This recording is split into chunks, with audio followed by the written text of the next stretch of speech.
fa ry miarabanao mijery sy miaino izao fandarana zao izahay. Mbola misy ny fanantenana zany mandrakariva moa no loha hevitra lehibe banjentsika ao anatin'izao fandarana manokana izao. Fandarana izay tsy mikendry afa-tsy ny ampitombo ny fahatokisana ao an'Andriamanitra. Dia ilay Andriamanitra mahery, ilay Andriamanitra fitiavana, ilay Andriamanitra mahay ny zavatra rehetra. Amin'ity anio ity ny lohatenintsika dia hoe aza mivesatra sahady zay zavatra mbola tsy mitranga akory. Aza mivesatra sahady zay zavatra mbola tsy mitranga akory. Manasanao aloha izahay dia hiaraka hivavaka isika.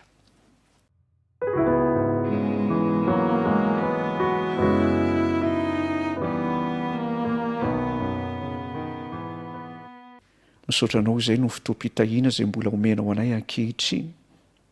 Fantatray Andriamanitra fa hampahery anay ianao.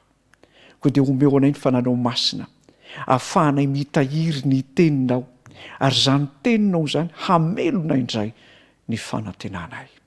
Amin'ny anaranao Jesosy Kristy Tompo no hanonana izany vavaka izany. Amen. Aza mivesatra sahady zay zavatra tsy mbola mitranga akory. Mora amintsika olombelona ry havana ny mameno ny saintsika amin'ny zavatra mihiba, amin'ny zavatra ratsy. Mora amintsika ny mieritreritra fa ho ratsy ny fandehan-javatra, na koa andehany amin'ny izy izay mety ho fikasantsika. Mora amintsika ny mieritreritra fa hitranga ny olana maro samihafa rampitso, sy ny sisa sy ny sisa. Reny zavatra mihiba maro amenotsika ny saintsika ireny dia lasa mandreraka ny vatantsika, mankarary ny lohantsika, mahadonto ny saina, manimba ny toe-po. Vokatr'izany dia izao lasa mora sorena isika, mora tafotoana, mora tezitra, mora mankahala. Mety manakoanina sahaza isika nefa tsy mahita fifaliana, tsy mahazo aina. Mety manana fandriana tsara ihany nefa tsy mahita tory. Mety manana an'Andriamanitra ihany isika nefa tsy manana finoana enti mivavaka akory. Mora lefy ny fanantenantsika. Voalazan'ny mpandinika ry havana fa ny 70 isan-jato be izao amin'ny zavatra aiaitsika dia tsy mitranga akory. Everony izany 70 isan-jato be izao amin'izay zavatra mety aiainao dia tsy mitranga akory. Lany fotsiny ny heritsainao mieritreritra azy, reraka fotsiny ny vatanao mivesatra ilay aia nefa tsy niseho akory ilay izy. Fa voazana lehibe izany ry havana eo amin'ny fomba fitantanana ny fiainana. Zotsika ny mitebiteby, manasy matahotra isika amin'ny maha olombelona tsika, saingy manimba antsika ny fanomezantsika vahana ireny aiasy tebiteby ireny. Toe-javatra azo fehezina tsara ry havana ny eritreritra mihiba mba ahafahantsika mandroso sy mitrakatrany eo amin'ny fiainana.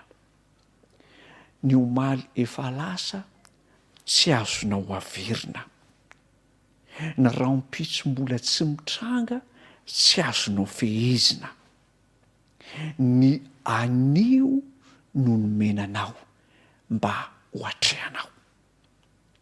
Raha mivavaka azy isika, raha ny soratra masina no jerena ao amin'ny boky ny filazao-tsara, dia ny anio ihany no nasain'ny Tompo ho angatahantsika ao anatin'ilay vavaka izay nampianarina ao Matio 9:1-12, Matio 9:1 dia ny 1:12 hoy ny Tompo manao hoe omeo anay anio izay hanina sahaza anay.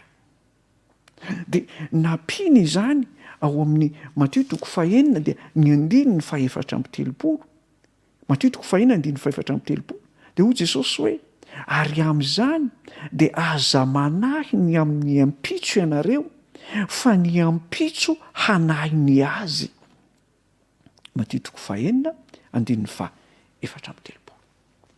Rehefa malala, aza mandany ny hery azonao androany amin'izay zavatra mbola tsy mitranga akory ny amin'ny raompitso.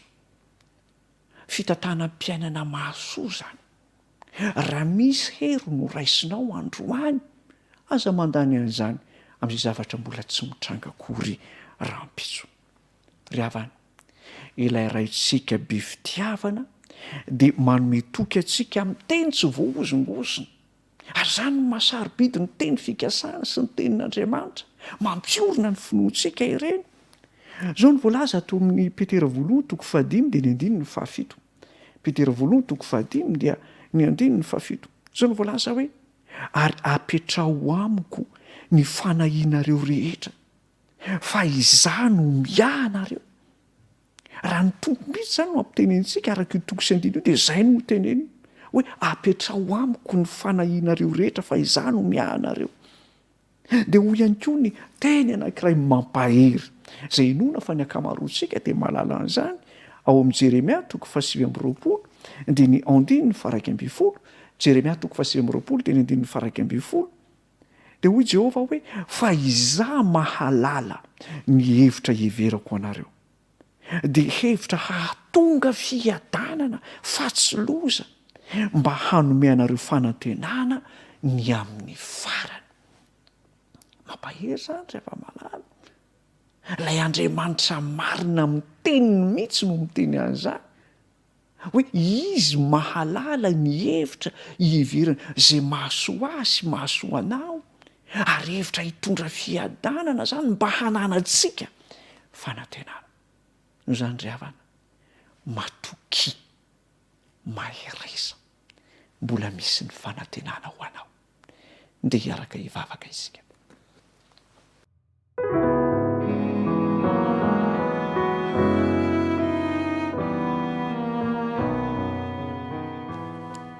Raina masina tsara indrindra izay ny an-danitro, misaotra anao izahay noho ny teny fampianarana sy fampaherezana nomenao anay androany.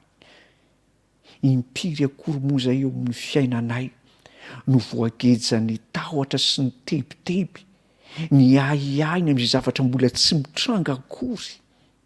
Misaotra anao izay Andriamanitra, satria nomenao anay ny torolalana. Ampahereo izay mba hiatrika ny anio. Fa ny ampitso kosa dia apetraka tanteraka eo am-pelantananao, satria ianao mahalala izay hevitra hiheveranao anay tsiraray avy. Atanjao ny finoanay, isory ao anatinay ny ahiasy ny tebiteby. Ho tahinao ane zao zanakao ny jery sy ny aino ny fandaharana izao. Amin'ny anaran'i Jesosy Kristy Tompo. Amen.